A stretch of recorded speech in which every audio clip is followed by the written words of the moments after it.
ቤት ገዘውልሽ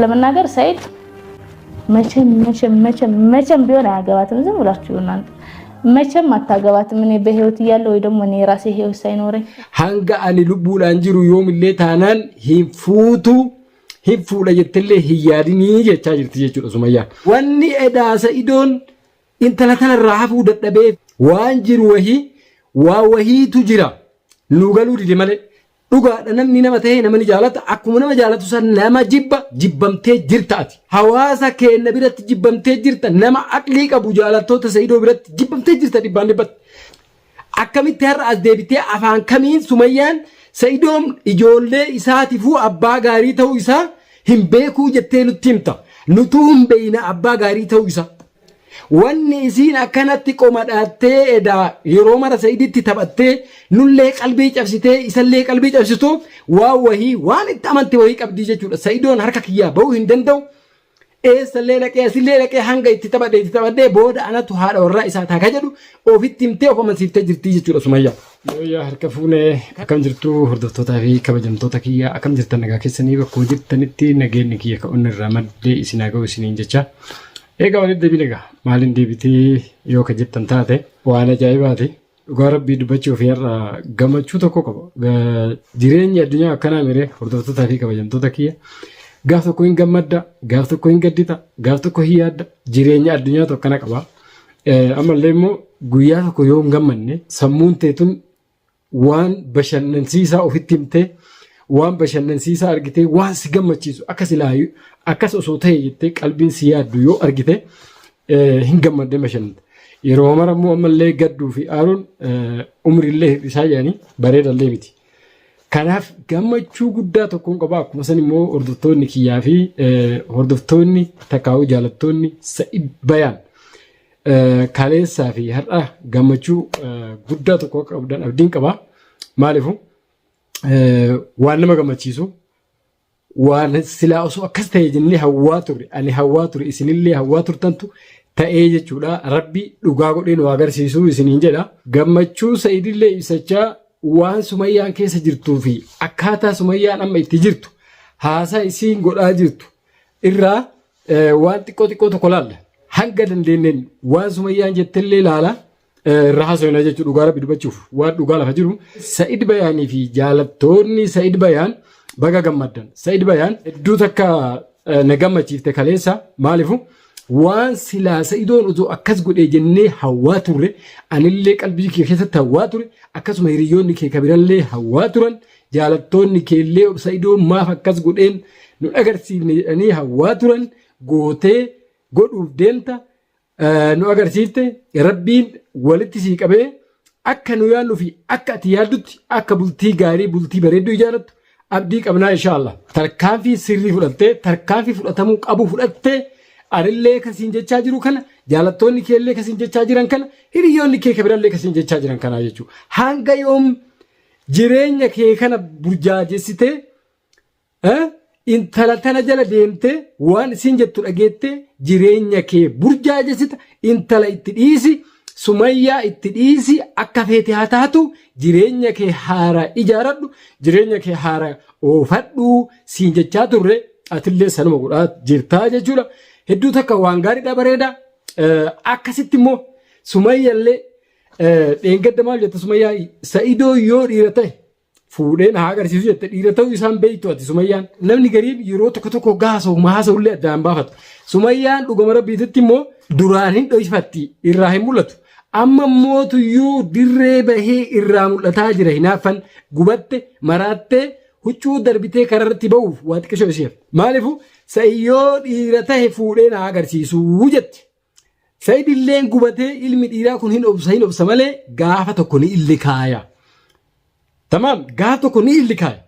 Kabajaalleen hanga qaba. Said dhugaa rabbiititti Sumayyaa kabajeesi akka gaariitti kabaja isillee godheefi mirga isillee eegeefi jira. Tagama rabbiitii fi tagama namaallee. Kanaan booda kabajaan hin jirtu jechuun isi kabajaa dide. Saidolleen gabbahee dhiira yoo taate fuudhinaan jette dhiira tahuu kiyya si agarsiisaasi jedheenii jechuudha. Waan akkaan nama gammachiisatti jechuudha. Kanarratti gaa wanni akka gaariitti natti tole mucattii Sa'idoon amma as baase tana waa hedduu irraa jaaladhe jechuudha. Akka ammaa kanatti yoo itti fuftu taate waa hedduu irraa jaaladhe. Sa'id Bayaan ani wanni sirraa barbaadu jaalala malee qalbii teeta cabxe tana fayyisuudha malee maallaqas waan jedhamu sirraa hin barbaadu jaalala qofa sirraa barbaada jaalala qofa naa kenni jettee.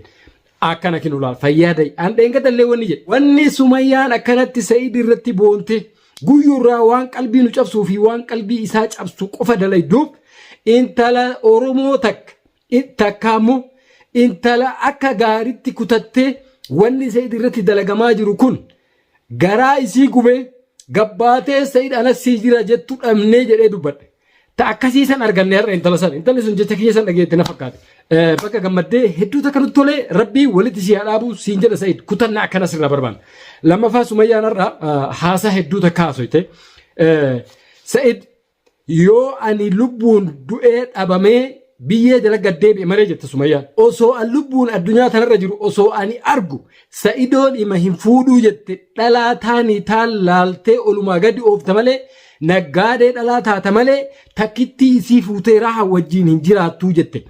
Yooga akkana jettu Sumayyaan waa abdatteeti malee lafatti oluma kaatee onnee guutuudhaan qoma dhayattee anaa lubbuun jiru Sa'id fuutee dhalaa biraa wajji ima hin jiraanne wanni isii jechisiisu waa wahii abdattee abdii wahii qabdi malee oluma kaatee ofitti amantummaadhaan akkasin jettuu jechuudha. Maal ofitti amantee maal irratti maal Sa'idotti beeytee onnee guutuun qoma dhayattee anaa lubbuun jiru hin fuutuu jette. Ani bakka kanatti waa hedduu shakka. Dhageeffadha haasaa isii mee waan Sumayyaan jette dhageeffannee walitti dachaa. Dhageeffadha waan isiin jette mee. ነገር አትፈልግም ምናምን የተባለችው አለች ምንድን ያለችው ቤት ገዘውልሽ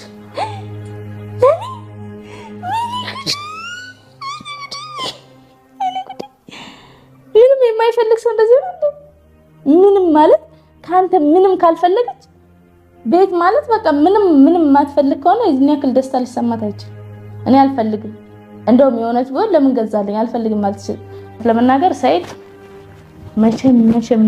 መቼም ቢሆን አያገባትም ዝም ብላችሁ እናንተ ሴት ሲቆጥር ይኖራታል እንጂ አያገባትም እኔ ይኸው ነግሬያችኋለሁ ቱ ምላሴ ቆረጥ ምላሴ ላይ ጸጉር ይብቃል ነው እንደሚባለው መቼም አያገባትም እችንም ያመጣ ዝም ብሎ ሊያስፈራራ ነው ማለት ነው መቼም አታገባትም ሴት እያመጣ ሴት እየቀያየርክ እንደዚሁ እዚሁ ላይ ሴት አንዷ ስታመጣ አንዷ ስትወስድ አንዷ ስታመጣ አንዷ ስትወስድ ትኖራታለህ እንጂ መቼም Sumayyaan kinoo akkuma waliin arginu kana fakkaata gaa'ii onnee guutuudhaan qoma dhayattee hanga ani lubbuudhaan jiru yoomillee taanaan macheem jette laal hanga ani lubbuudhaan jiru yoomillee taanaan hin fuudha jettellee hin yaadinii jechaa jirti jechuudha Sumayyaan. Maaliifuu ta'amma fiddee tanallee sodaachisaa mafaraarraa kahonee nu hinji tamaam isii tana fuudhuuf abadan si hin ta'uu bilaashuma kee xaartee jechaa jirti jechuudha. Wanni Sumayyaa akkana jechisiise maali? Anamma shakkiin natti dhuftee jirti jechuudha.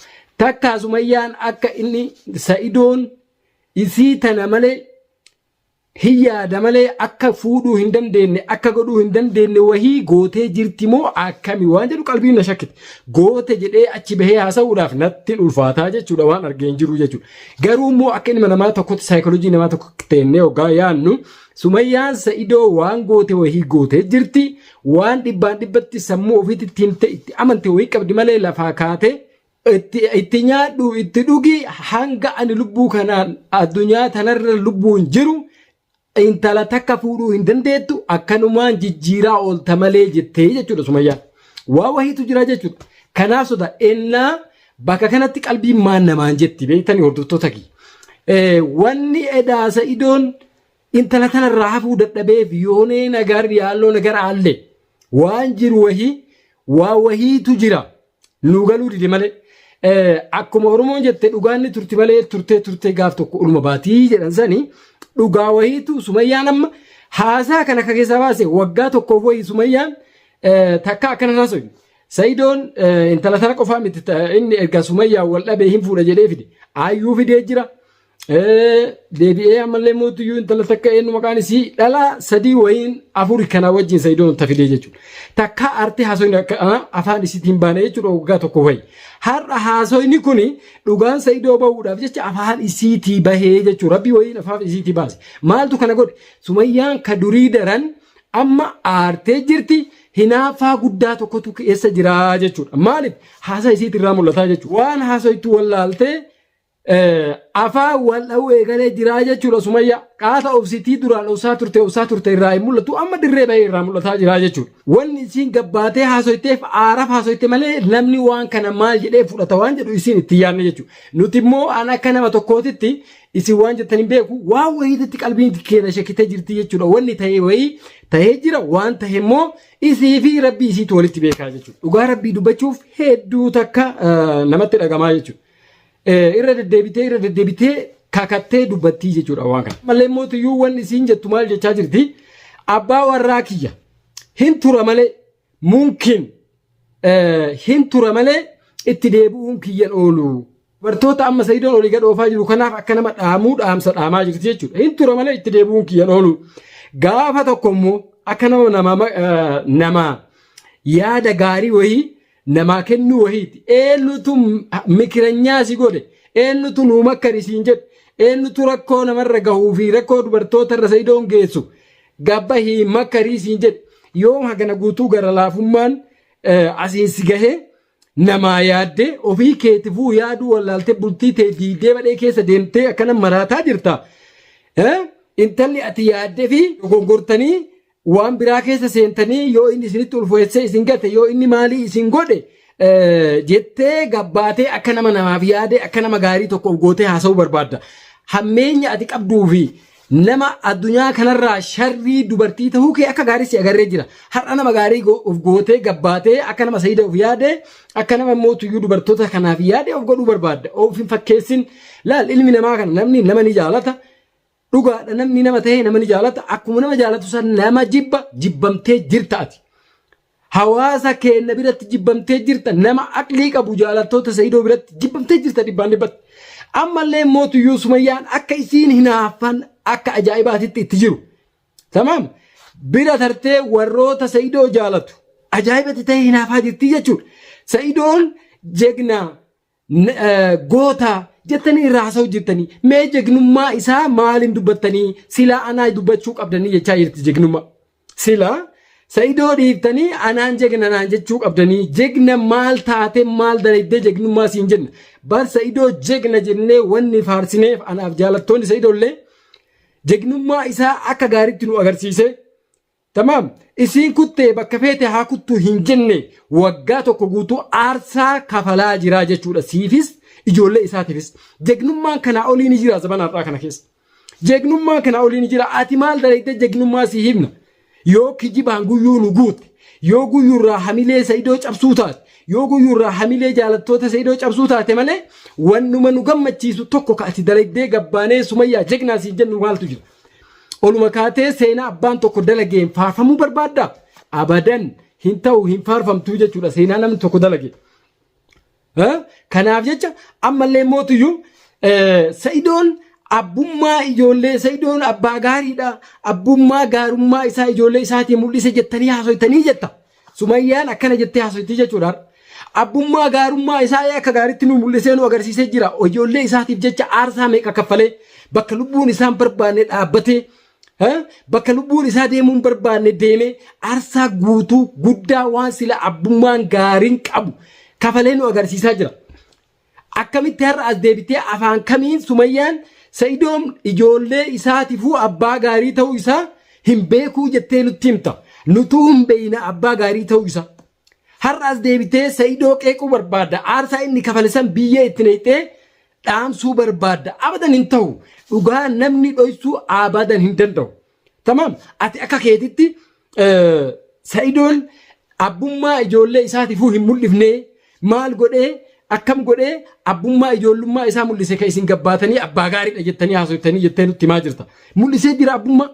Ijoollee tanaaf jecha aduun meeqa isa dhoyitee, ijoollee tanaaf jecha dheebote, ijoollee tanaaf jecha atiin guyyaa meeqa itti taphattee kijibdee dirree silaa namni dhaabbanne isa dhaabde har'as deebitee seenaa bareedaa nutti muufeeta seenaan ati nutti himtu kamaaliin seenaan Saidoo ka ati fokkisiisuu barbaaddu immoo kaminni ka inni abbummaa gaarummaa ijoollee isaatii mul'isuun isarraa hafe mul'isee jira jechuudha dhibbaan dhibbatti hin jiru namni akka Saidootti gaarummaa abbaa gaarummaa ijoollee isaatii mul'ise mee haasaboo abbaan fedhe naafi dhiyatillee haafidu jaalattoonni Saidollee hin jiru jechuudha seenaa isaatitti xurii laaquu barbaadda ofii xurooytee seenaa nama xurii laaquu hin barbaadin kun aadaa keessanii jechuudha yoo kan ammootuyyuu aadaa dubartootaa jechuudha odoon taane isinii galaa jechuudha wanni jedhu kanaafi Sumayyaan dhibbaan dhibbatti akka taatu wallaaltee maraattee jirtii jechuudha wali qabdee dhiira tuyxee jechuudha Sumayyaan har'a kasa itti qaatee jechuudha namni hedduun dhiirri hedduun itti ulfeessee kiyyaa miti jedhee gatee kaadaa jiraa jetti. Har'a Saidolleen dubartoota olii gad oofaa jiru kan itti ulfeessee kaaduuf deemaa jirti. Hojii Saidootiin hojii Saidoon hin qabne nutti himtee haaraa nu barsiisuu barbaadda. Si jaartii isaa ka waggaa meeqa hojjeteettee ilmaan meeqa irraa dhalte dhiisi nuti hiriyoonni isaa hin beeynaa jechuudha Saidoo. Hojii isaa waan inni hin qabnee fi waan inni hin taane haaraatti haaraa nu barsiisuu barbaadda. Ofii keetti of barsiisi. Gaarummaa silaa Saidoon haa ta'u jettee sitti fakkaatee haasatu kana gaarii taatee gabbaatee yoo nu agarsiifte kasillaa barbaannu nuti haasa afaanii kaatee odeessituu miti jechuudha. Kanaaf afaan guuttattee dhibbaan dhibbatti onnee dhaattee Sumayyaan Saidoon odoo lubbuun jiru abadan dhalaa takka fuudhee bultii godhatee wajjin jiraachuu hin danda'u jettee qoma dhaattee wanni isin gabbaatee haasatu kun akka gaariitti hubatamuu qaba laalamuu qaba maalirra dhaabbattee maal abdattee akkana jettee. Kajedhu akka gaarii ilaaluu qabnaa jechuudha. Wannummaan isii yeroo mara akkanatti Saidootti taphattuuf Sumayyaa Saidoo jibbiteeti miti argaa jirtan abbaa warra kiyya hanga fedhellee turu itti deebi'aa jette Sumayyaan. Wanni isiin akkanatti qoma dhaattee edaa yeroo mara Saiditti taphattee nullee qalbii cabsitee isallee qalbii cabsituuf waan wahii waan itti amante wahii qabdii jechuudha. Saidoon harka kiyyaa bahuu hin danda'u. Eessallee dhaqee asillee dhaqee hanga itti taphadhee booda anatu haadha warraa isaa taaka jedhu ofitti himtee of amansiiftee jirtii jechuudha Sumayyaa. Wanni kun dhugatti akka gaariitti nama shakkisiisa qalbii nama ta durii daran akka gaariitti nama shakkisiisa dubbiin eessa deemaa jirti hanga nama jechisiisu takka haasoyni Sumayyaan irraa haasoytee jechuudha. Haalli Saidoo hedduu takka nama sodaachisaa hordoftoota fi kabajamtoota kiyya mee du'aayii godhaa bakkuma jirtanitti hin laalla gaarummaa isaatiifuu gara laafummaa isaatiifuu hamtuun isa hin tuytu garuu mootuyyuu Saidoon barana kutatee ka'ee jira wanni garii wanni namaa hidhanii nama teessisanii namatti taphachuu barbaadan fashalulleen wayin mootuyyuu hojjechuu dhiisulleen ni mala isinii galti jedhee yaada kanaaf kutatee jira yaadaan murata isaa Rabbi haa guutuu fi akka yeroo gabaabaa keessatti aruuza bareedaa nutillee bakka jirru harka dhoyne ilililil jennu akka godhatu Saidoon abdii qabnaa inshaallah akkasii hordoftoota fi kabajamtoota kiyya du'aayii keessanii hin dagatinaa haalli Saidoo hedduu takka nama amansiisa akka har'a Sumayyaan afaan guuttattee haasoytu kanatti jechuudha. Kanaaf bakkuma jirtanitti nagaa keessanaa jiraadha hedduu takkaan isin jaaladha isinin jedha. Assalaamu alaikum warahmatullahi wabarakatuh.